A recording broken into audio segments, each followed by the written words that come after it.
Good morning and welcome to the 618th meeting of the Economic Club of New York in our 114th year. I'm Barbara Van Allen, President and CEO of the club. As many of you know, the Economic Club of New York is the nation's leading nonpartisan forum for discussions on economic, social, and political issues.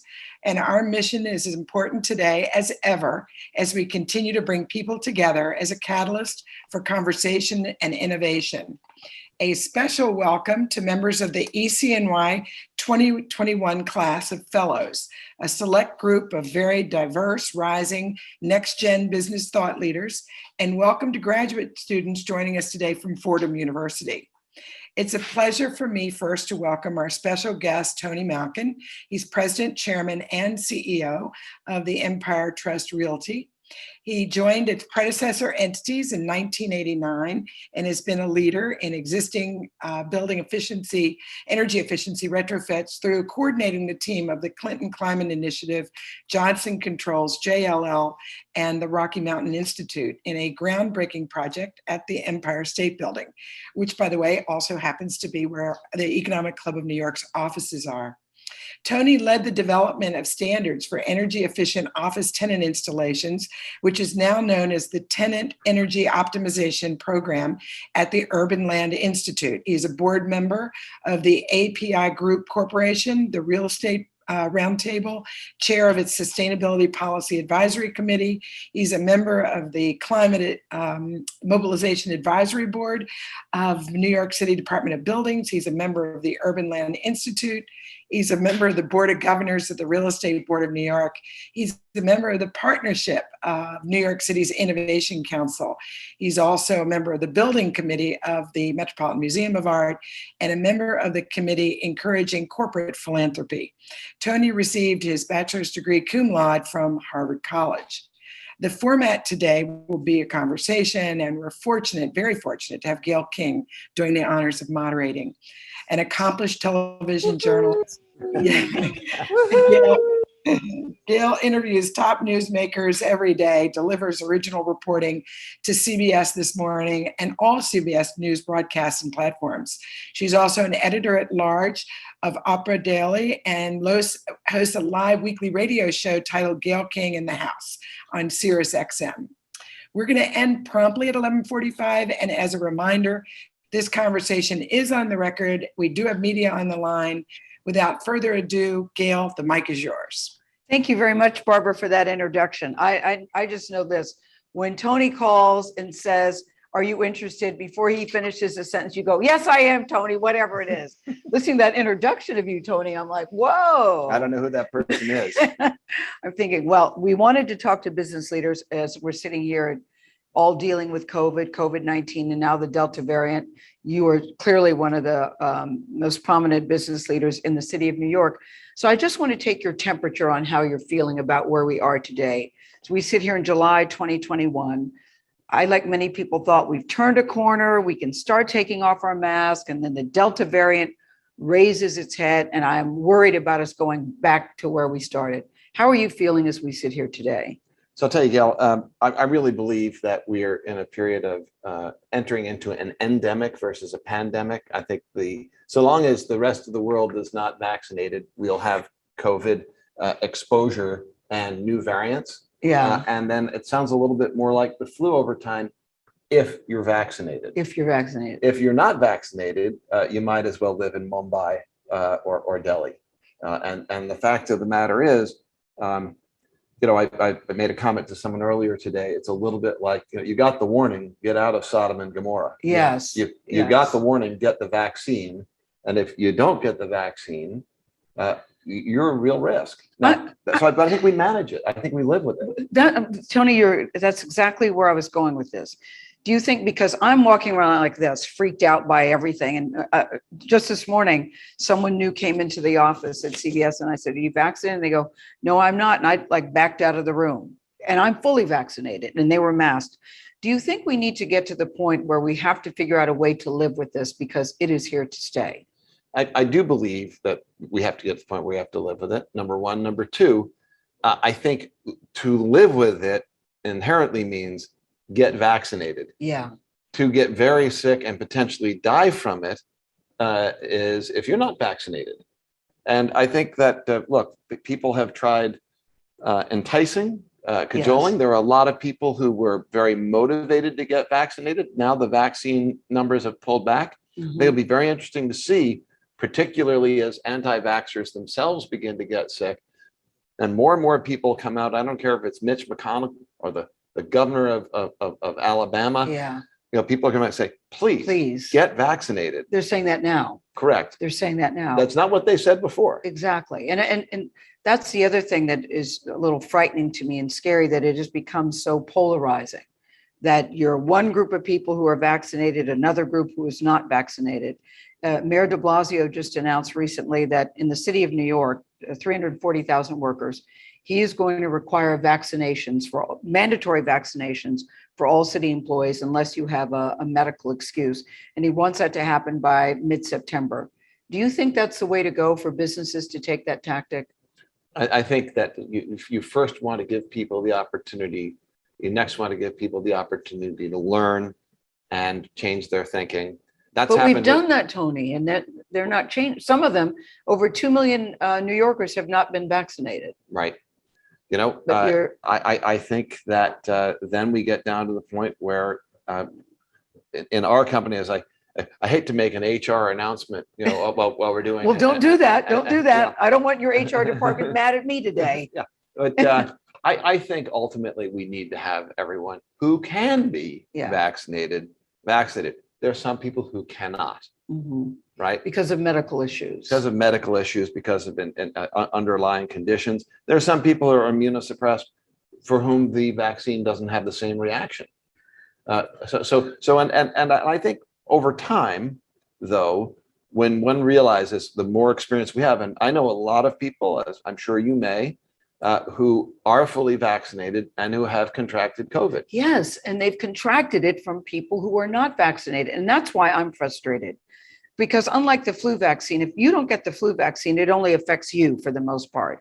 If you don't get the COVID vaccine, you could potentially affect other people. Right. And that's why I'm so frustrated, saddened when I see people who I believe are putting other people's lives at risk. But I think what we need is, candidly, the sad thing is to say more people of the unvaccinated variety to get sick, and then for them to speak up, hopefully survive, and for them and their families to speak up in churches, in political settings, in mosques, in synagogues, in environments around the card table, where people say, you know, make the shift. I think I'll go get the vaccine. Yeah, you know, and it's interesting because we're starting to see more and more of that.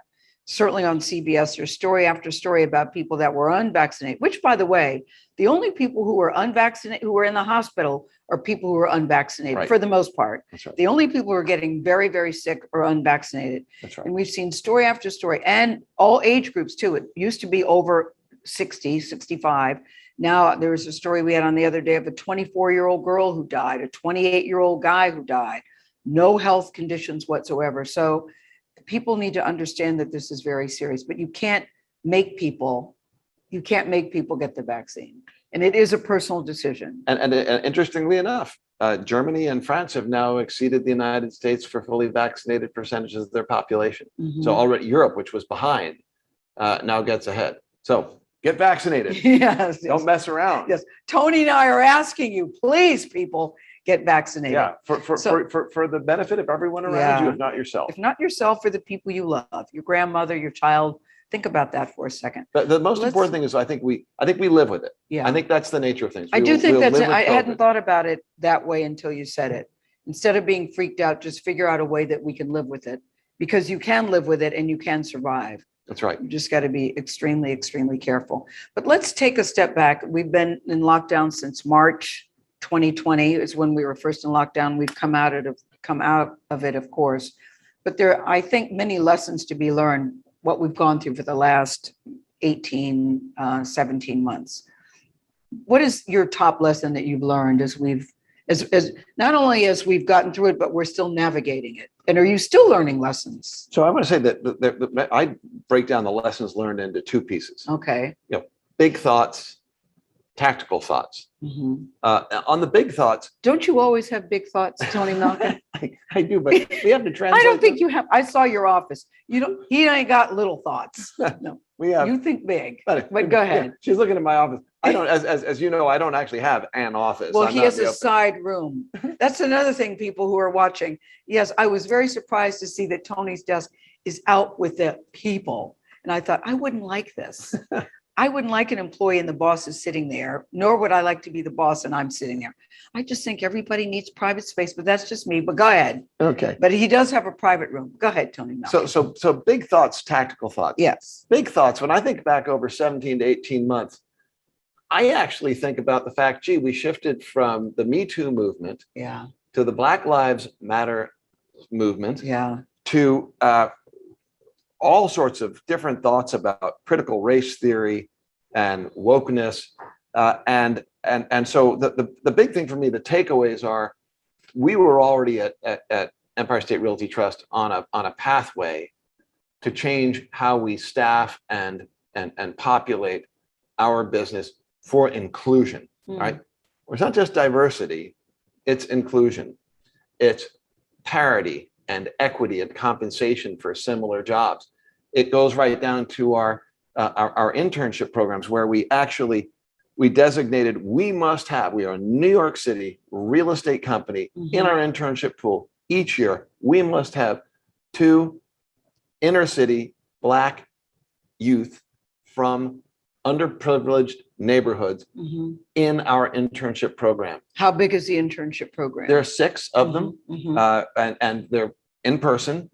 And we have a tremendous, by the way, we'd had diversity before, but it was always people from out of town who wanted to come to New York to live. Yeah. We want and work. We want New Yorkers in the picture. Yeah. So that's a tactical piece. So you had started working on that before the pandemic. Diversification in the boardroom. I'd say inclusion in the boardroom. Inclusion in our executive suite. So that's part one. The big thoughts, which I don't think a lot of people lose. On the tactical stuff, look, I'm an asthmatic. You're in our offices. We walked around, as I told you, we've got cork floors, 0 organic off-gassing, volatile organic off-gassing materials in our wall coverings, our paints, our adhesives, our carpeting is recycled. So healthy building environments with indoor environmental quality. This is a tactical response to what's happened to COVID for many. For us, we started it, this office is from 2016, but we started this 5-6 years ago. MERV 13 filters, ventilation, active bipolar ionization, which we actually put out there because it killed the SARS virus, which was another coronavirus. So the big thing for us is as far as lessons learned over this period, is to have a good workspace. You need a healthy workspace. You need a workspace where people can feel confident to come to work. And we have built this out for our entire population. So what does that mean? For our pre-built suites, we now have what we call indoor environmental quality certified spaces, where someone can come in a pre-built office. It's got MERV 13 filters. It's got active bipolar ionization. It's got ventilation. It's got no off-gassing volatile organic compounds in carpets, wall coverings, paints, and adhesives. They can walk in, turn the key, return to work with confidence. Those are the things that really stand on the tactical side. Well, you're certainly ahead of that, because I tell you, I had never given any thought whatsoever when I went to my office at CBS as to how the air circulation was. I'd never paid any attention. You know, it's either, is it too hot? Is it too cold? Can I breathe? But I never thought, what exactly is in the filters? I mean, and now we've done a complete overhaul because of COVID-19. And I think that is a very good change. What about in terms of people returning to work? As we sit here in July, I know many of the banks in the city have said, you've got to come back to work after Labor Day, whether it's 5 days a week. At CBS, they're still navigating that. At Hearst, my other job, still navigating. Is it 3 days? Is it 2 days? Are you in the office? Are you out of the office? Have you made a decision about that? Because I don't know about you, but I am so freaking zoomed out. I want to go back to work. I want to be with people. Tony, I was missing people I don't even like. So I really wanted to go back to work, because I think that there's a camaraderie that happens in the office. What is your feeling about people returning to work and being physically in the office? So look, I think that Aaron Burr sang it best in Hamilton. In Hamilton. Yeah, you got to be in the room where it happens. Yeah. Right. Got to be in the room where it happens. And I think that the bottom line is, first of all, our tenants have steadily increased in return to office. Okay. So we're still, I think, I get the statistics for last week at some point today, but we're still somewhere around just below 25%, but we were at 7%, 6%, 5% during the peak of lockdown. And now you're 25%? Now we're closer to 25%. New York City, 42%, the greater New York metropolitan area. Number one. Number two, our tenants tell us, our big, most sophisticated, most intelligent tenants saying, we are back. We will be back. Our largest tenant, which is LinkedIn, has said to us, originally they had expanded at the Empire State Building, taken some lower floors, and then they thought they might redo their lower floors and then sublease out the other floors. They said, no. First of all, New York's a great place to hire. We find it better for the talent pool and engineering, and we believe we've been successful in this office. And second of all, we want to make an office as attractive and as much of an incentive and an inducement. People will want to be there, not just desk after desk after desk, but real interactivity, greater opportunity for exchange of ideation. And then the last piece is they won't sublease any of their space, is what they have told us. And of course, the world, all plans are subject to change. Who knows? Yeah. I really do believe that, look, work from home, the dialogue in the press begins to change. The press likes the story, what will happen? Yes. Right. So right up to the point where, look, it's the 27th of July today. Yeah. So right up the point that Katie Ledecky actually touches the wall. Yes. They want the drama. Yeah. Right. When the woman from Alaska, wins that medal. Miss Jacoby, yes. Right. Yeah. They were completely unprepared because they had built the whole dynamic and all the previous comments about the fight between the American and the Australian or whatever. Yeah. And then, oh my gosh, here's this person from Alaska. And she's 17. She's 17. And oh my, we didn't have a backstory on her. Right. Yeah. So I think that but here's the rub, though, Tony. The story begins to change, because today now the story is, what will happen to the people who are not in the office? That's what I was going to say to you. Here's the rub. A lot of people feel that they've been working from home very efficiently, very well. They like working from home, and they're saying, I don't really want to come back to the office. Are those people at a disadvantage? The people that don't return to the office? So I think we have just are beginning to finish the preseason. Okay. And we're already the press wants to call the final play of the Super Bowl. Right. So my view is, you don't know until people get back in and begin to experience. So we'll bring in 3 days a week. Yeah. And the comment there is, okay, when people are in there 3 days a week, how do they actually feel when they're there with all their peers? Yeah. Right. And do they actually have jobs which would allow them to be there 3 days a week? On the Zoom call, you shut this thing off. Barbara, all the attendees, the people who say, oh, I'll watch it later because it was recorded, they don't get to ask questions after. But they never watch it later either. Yeah, they never get. They don't. They never get to ask questions, exchange ideas with each other when they've been in the room together. They just miss out. Yeah. And I think when you try to look, work from home is incredibly discriminatory. If you are a mother, never forget being on a call with a mother who's a PhD economist at Brown. Her husband's a PhD economist at Brown. They're both writing books. They're schooling from home.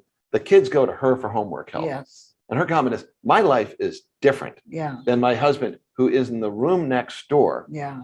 All right. Now imagine you're a single mom or a single parent of any kind. Imagine that your, quote, work from home, unquote, is in a NYCHA, New York City Housing Authority building without any broadband, Mhm. high-speed broadband. Oh, everybody else has access. You don't. So you can't be on the Zoom call. Mhm. You're one of the phone numbers that's dialed in on the side.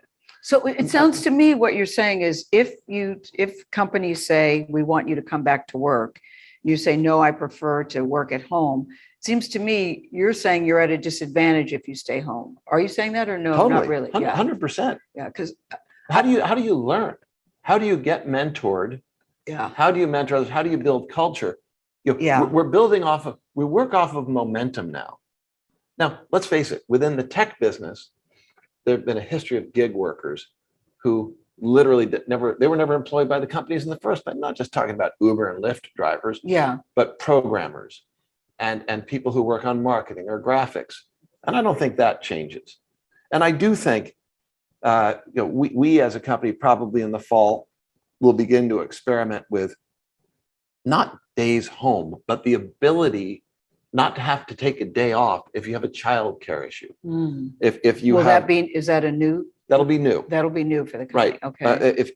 If you've got a doctor's appointment nearby, as opposed to your home, supposed to have to take the day off, Mhm. right? However, we believe that most of our processes very importantly take place interaction with people face to face, and that's how we learn. Get the full body. I think that's how you know? grow too, Tony. Yeah. I don't know how you get promoted if you don't have face-to-face time with the boss, or you don't have face-to-face time with your colleagues to get to interact with you. I think you're at a disadvantage if the only interaction you have with your boss is through Zoom.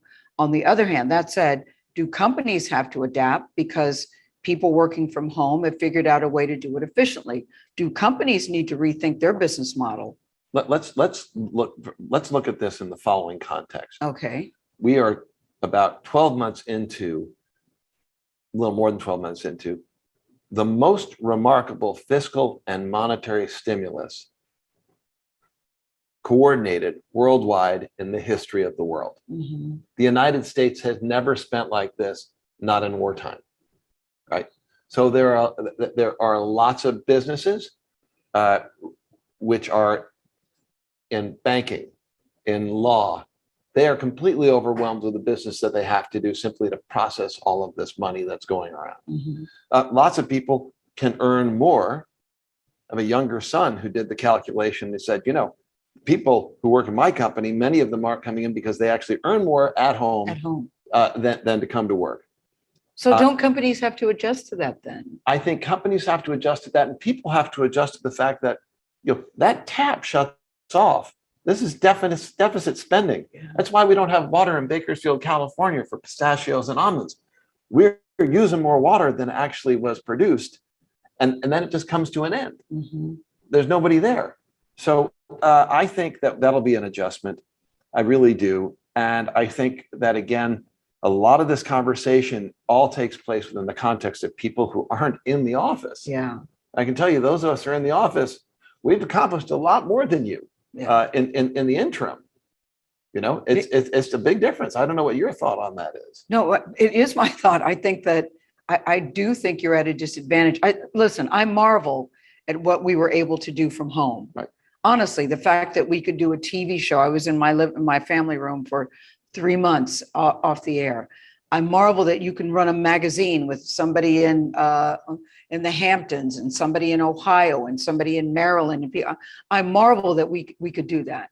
And we showed that you could get it done. It's not the best way to do it, but we did get that done.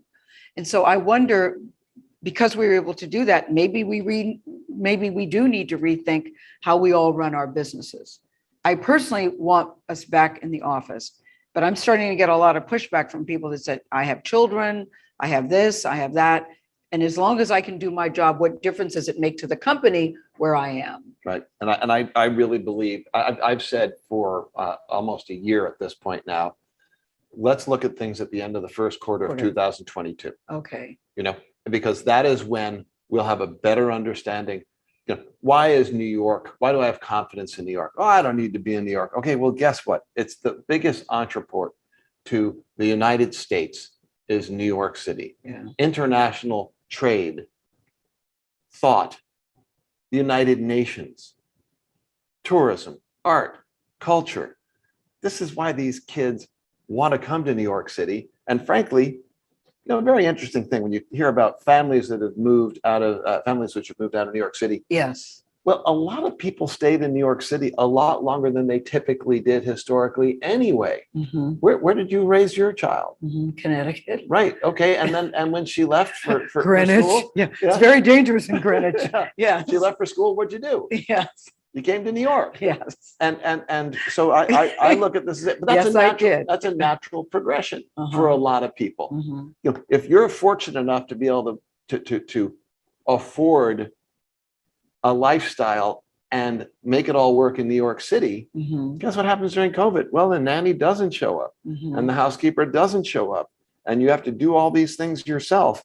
And well, let's stop and think about where we're most effective as parents and adults. But there are a lot of people that don't have nannies and don't have housekeepers and have to figure out and have been making it work and will make it work. And that's exactly my point, Yeah. where I say work from home is discriminatory against them. Yeah. The schools need to be open.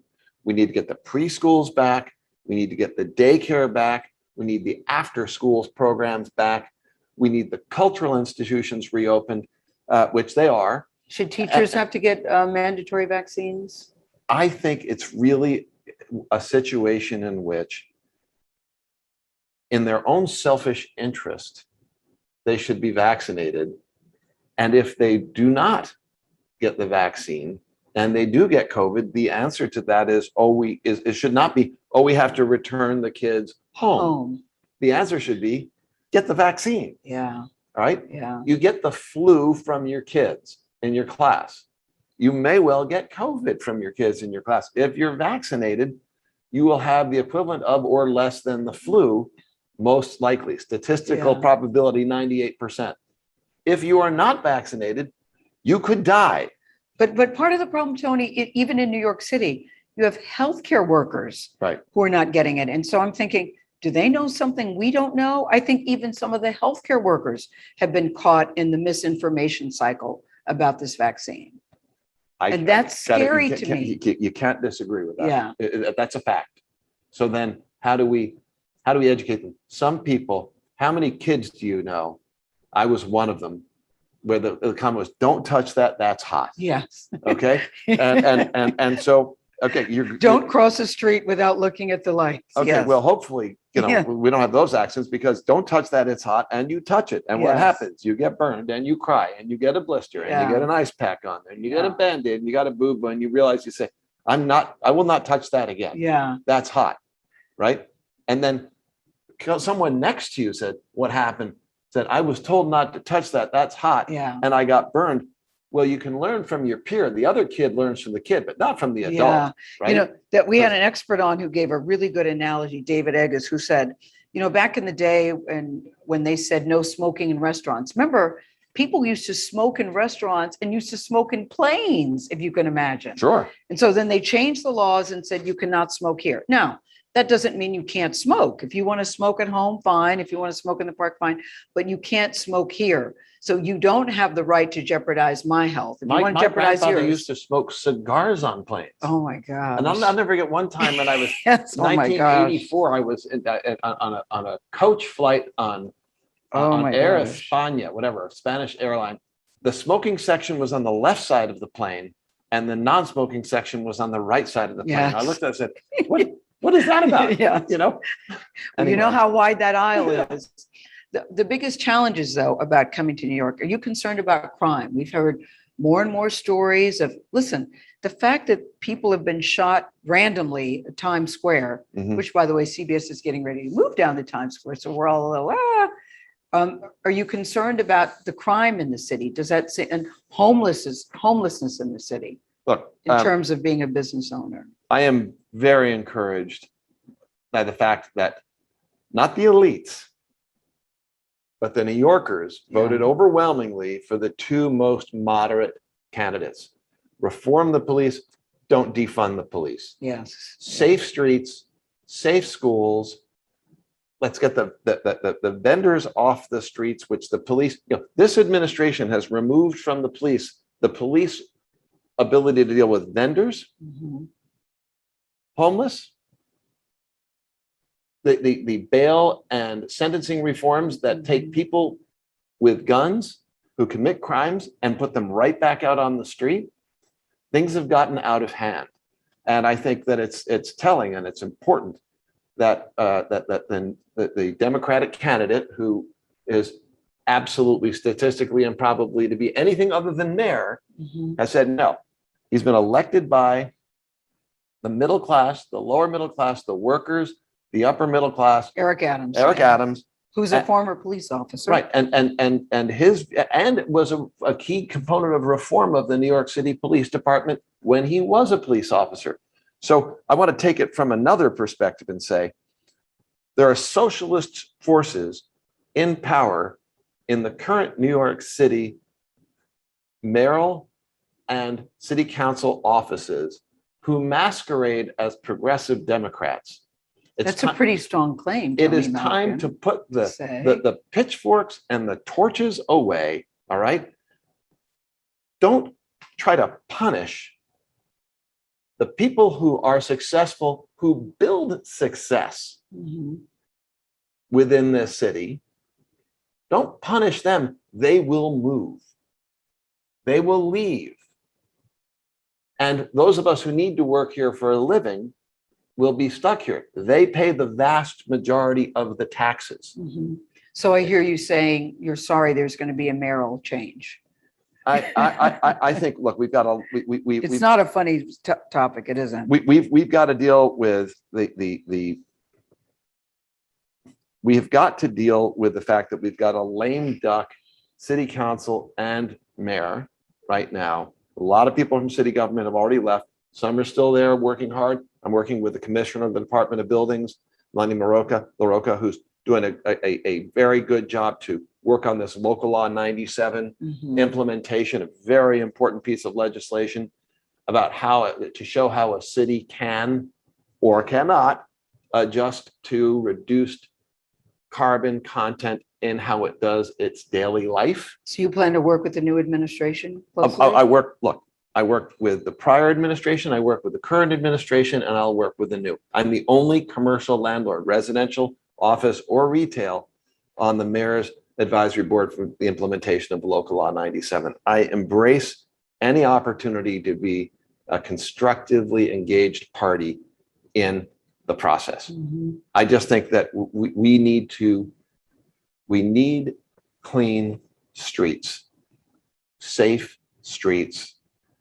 The homeless need to be in places where they can receive services. Look, we moved all of these homeless into the Midtown South area where we are right now.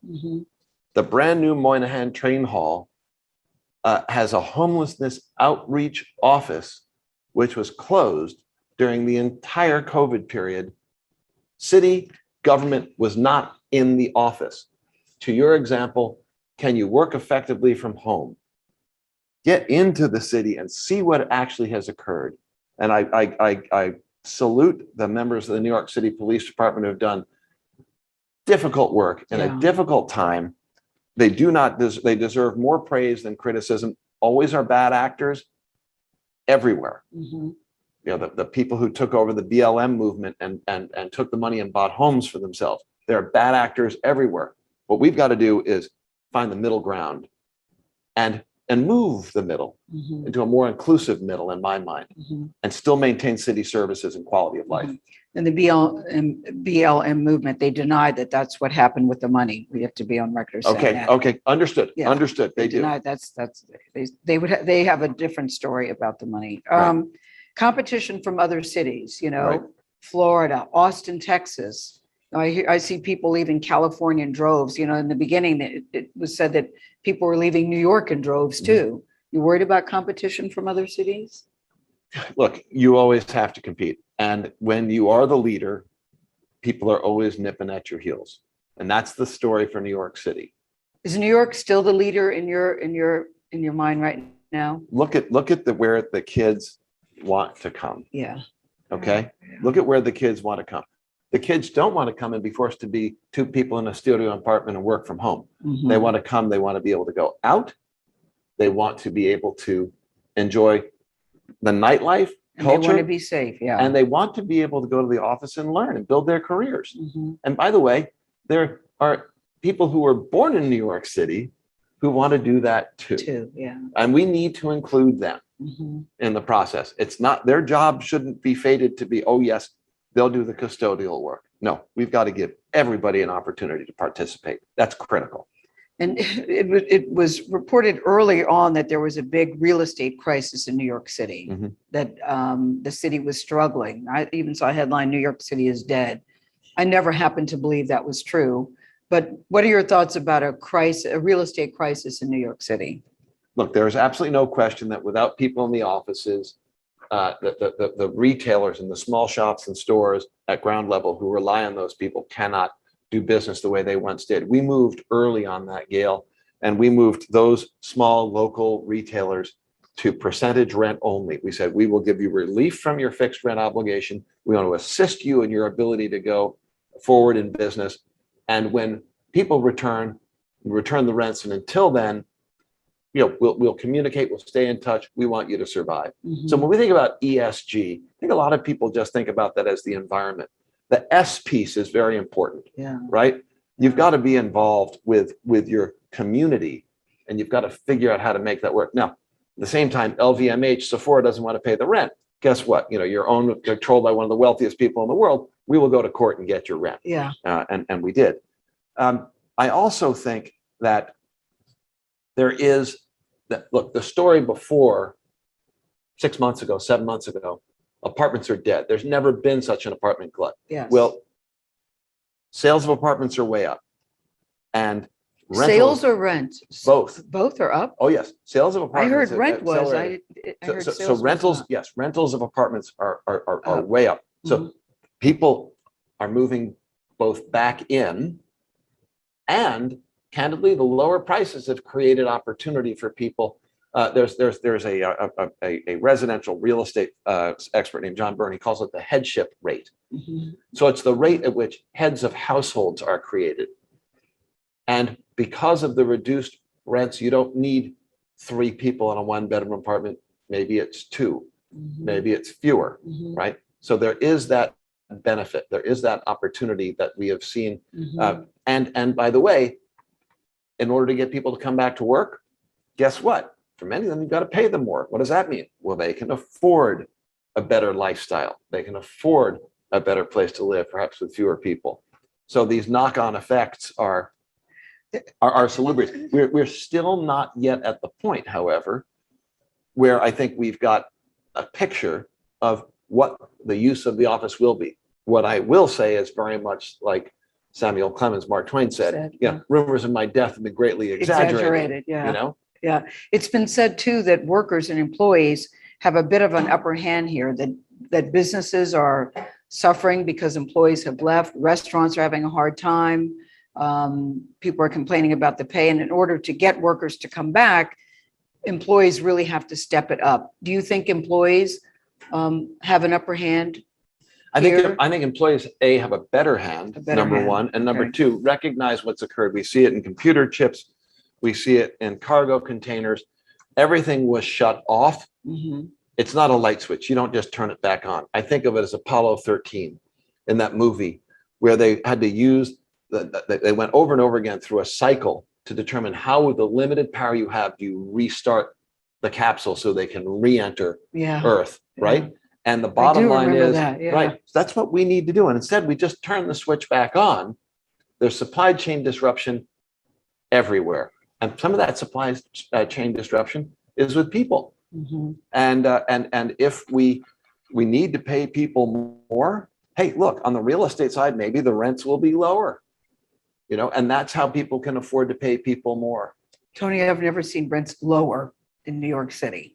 Well, they're lower now. Are they? As we've announced publicly, our net effective rents as an office REIT are somewhere in the range of 10%, slightly over 10%. We disclosed. You're talking about office, right? And commercial and residential. The rents have gone down as well. I was talking about residential. Okay, but they're lower for commercial. They're lower for They're commercial. lower for I do retail, get that. Yes, office, I have heard that. Yes, and residential. Now, on the rent control, the very much lower rent units, well, those are already set at a very low rate. Mhm. But a lot of the market rent units had reduced rents or greatly increased concessions, free rent periods of 2 to 3 months. Now maybe they're back down to 2. It still costs less.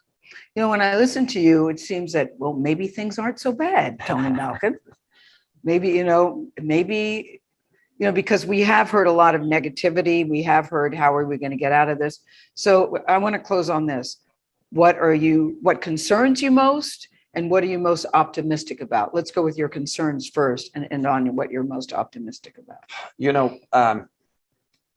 I'm always concerned about what I haven't identified. Yeah. Right. The unknown, you mean? Right. So we spend an awful lot of time. I spend an awful lot of time. So I had learning disabilities as a kid. Yeah. For me, it was, I was constantly being faced with surprises until I figured it out. And one of the things I figured out is figure out what you don't know, and then you can deal with it. But sometimes, Tony, people don't know what they don't know. That's why I say that's most frustrating. That's my concern. Yeah. Right. What don't I know? But what I do know is, look, we got a great balance sheet. New York City, I'll give you one last thought with this sleep. New York City's budget is nearly $100 billion. Yeah. Okay. That is nearly $28 billion higher than it was when Mayor de Blasio entered into office. Okay. There is a lot of fat in that budget. And there's a lot of good that can still be accomplished. We don't need a record number of city vehicles for civil servants. Mm-hmm. We don't need some of the excess, a lot of the excess things that don't work. You guys don't keep playing the same stories when they don't work. True. You move on to another story, you build another theme.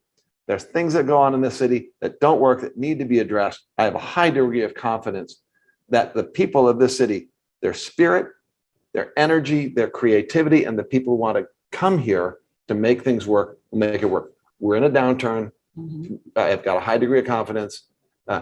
I'm also aware of how tough the journey will be. All right, Tony Malkin, thank you. Gayle King, thank you so much. Thank you, Economic Club of New York. Wonderful conversation. Thank you, Barbara. Gayle, thank you guys. This was just great. I'm pleased to report to everyone watching that we're going to have 2 great events to close out the season. They're both on August 2nd. And as always, we encourage you to invite guests to our events, starting with Scott Gottlieb, the resident fellow at the AEI, 23rd Commissioner of the FDA, will be in a conversation with Becky Quick, CNBC's co-host of Squawk Box. He'll give an update on COVID-19 and the implications of the fast-spreading Delta variant heading into the fall. We will have that afternoon Steve Cardigan, the founder of the Cadigan Talent Ventures, who will discuss his new book, Workquake, which is all about coming back to work in the new normal that you just heard a lot about. Additionally, we're happy to announce we've already started confirming fall events. Hans Vestberg, the chairman and CEO of Verizon, will join us September 13th, and John Williams, the CEO and president of the Federal Reserve Bank of New York, and our chairman, of course, September 27th, to speak on the U.S. economic outlook. Finally, I'd like to take a moment to recognize those of our 337 members of the Centennial Society joining us today, as their contributions continue to be the financial background of support for the club's programming. Thank you again for joining us today. Everyone, please stay healthy and safe.